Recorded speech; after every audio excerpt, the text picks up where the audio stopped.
नमस्कार दोस्तों, स्वागत है एक और वीडियो में।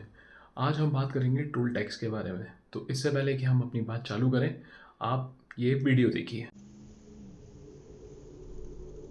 प्रोग्रेस का दाम, टोल टैक्स का बढ़ता भार।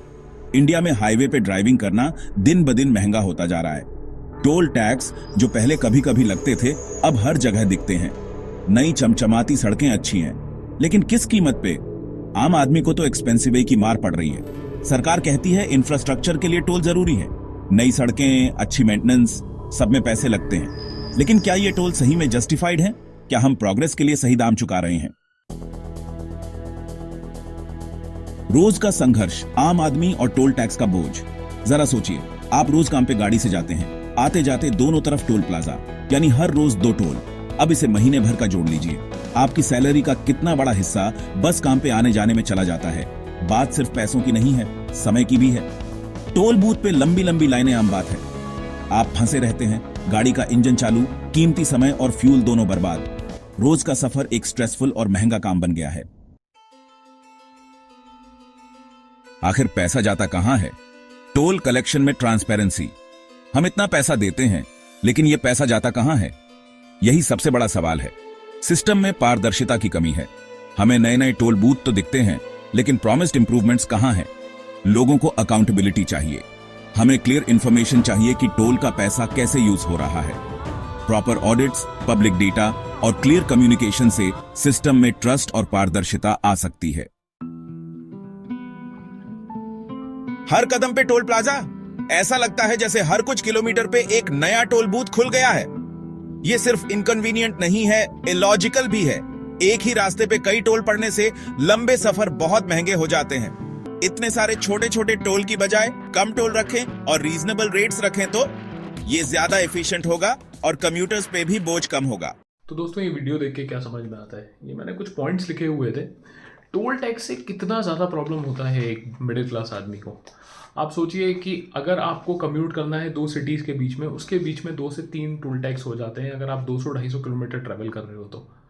ये पैसा हम लोग अपनी जेब से दे रहे हैं। मैं पहले की वीडियो में आपसे बात कर चुका हूँ कि अगर हम गाड़ी खरीदते हैं तो गाड़ी पे हम ऑलरेडी उसकी कीमत का 35 से 40% टैक्स दे रहे हैं। अब आप गाड़ी खरीद रहे हैं तो उसको गाड़ी आप सड़क पे उतारेंगे। हालांकि सड़कें उस लायक नहीं है, लेकिन आप सड़कों पे वो गाड़ी उतारेंगे। अगर उस गाड़ी का कोई प्रॉब्लम होता है, अगर कुछ टूटता है गड्ढों की वजह से, स्पीड ब्रेकरों की वजह से, तो उसका कोई कॉम्पनसेशन नहीं होता है किसी को भी। अगर मैं उस गाड़ी में पेट्रोल डलाऊंगा, ऑब्वियसली बिना पेट्रोल या डीजल डलाए बिना मैं गाड़ी चला नहीं पाऊंगा, या वो ईवी होगी।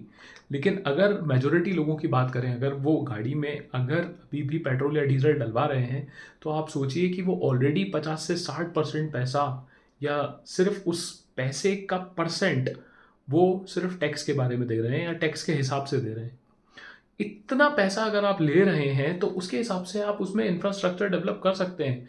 आप कौन सा इंग्लैंड या यूएस या ऑस्ट्रेलिया जैसी रोड्स बना पा रहे हैं? नहीं। तो आप क्यों एक मिडिल क्लास परेशानी में डाल रहे हैं एक मिडिल क्लास व्यक्ति को? मैं पैसे कमाऊंगा, उस पर इनकम टैक्स दूंगा, गाड़ी खरीदूंगा, गाड़ी पे टैक्स दूंगा, रोड टैक्स दूंगा, पेट्रोल डलाऊंगा उसको चलाने के लिए, पेट्रोल डीजल पे टैक्स दूंगा। उसके बाद मैं टोल टैक्स भी दे रहा हूँ। ये टोल टैक्स का पैसा कैसे और कहाँ यूज़ हो रहा है, इसका कोई पोर्टल होना चाहिए, इसकी कोई इन्फॉर्मेशन होनी चाहिए। बेसिकली होना क्या चाहिए कि आप एक सड़क बनाते हैं, टोल टैक्स बनाते हैं, जब उस सड़क की लागत निकल जाती है तो आइडियली आपको वो टोल टैक्स खत्म कर देना चाहिए। लेकिन ऐसा होता नहीं है। टोल टैक्स 50, 60, 70 सालों तक चले जाएंगे, चले जाएंगे, चले जाएंगे, जबकि कि पैसा शायद शुरू के 10-15 साल में रिकवर हो चुका है। तो ये बचा हुआ पैसा कहाँ जा रहा है? रोडों की मरम्मत आप बोलते हैं, आप कहते हैं हम आगे का इंफ्रास्ट्रक्चर बना रहे हैं, तो कैसा इंफ्रास्ट्रक्चर अभी तक ऐसा बना है कि आप हमसे पैसा लिए जा रहे हैं और हमको उसका कोई रिजल्ट नहीं दिख रहा? दोस्तों, सोचने की बात है, आप सोचिएगा ज़रूर इस बारे में। ये एक छोटा सा वीडियो बनाया था टोल टैक्स पे हम लोगों को क्या परेशानी है उसके बारे में। आप प्लीज़ लाइक, शेयर और सब्सक्राइब करिएगा वीडियो को, और वीडियो के नीचे प्लीज़ लिख के बताइएगा कि आप क्या सोचते हैं टैक्स के बारे में, ये खास करके टोल टैक्स के बारे में। इससे आप लोगों को क्या प्रॉब्लम होती है और उसका क्या होना चाहिए। तो दोस्तों, आप इस वीडियो को लाइक, शेयर और सब्सक्राइब ज़रूर करिएगा, और लिख के बताइएगा कि आप किस शहर से हैं और आपका क्या कहना है, आपका क्या सोचना है इस टोल टैक्स की रिजीम के बारे में। Thank you for watching.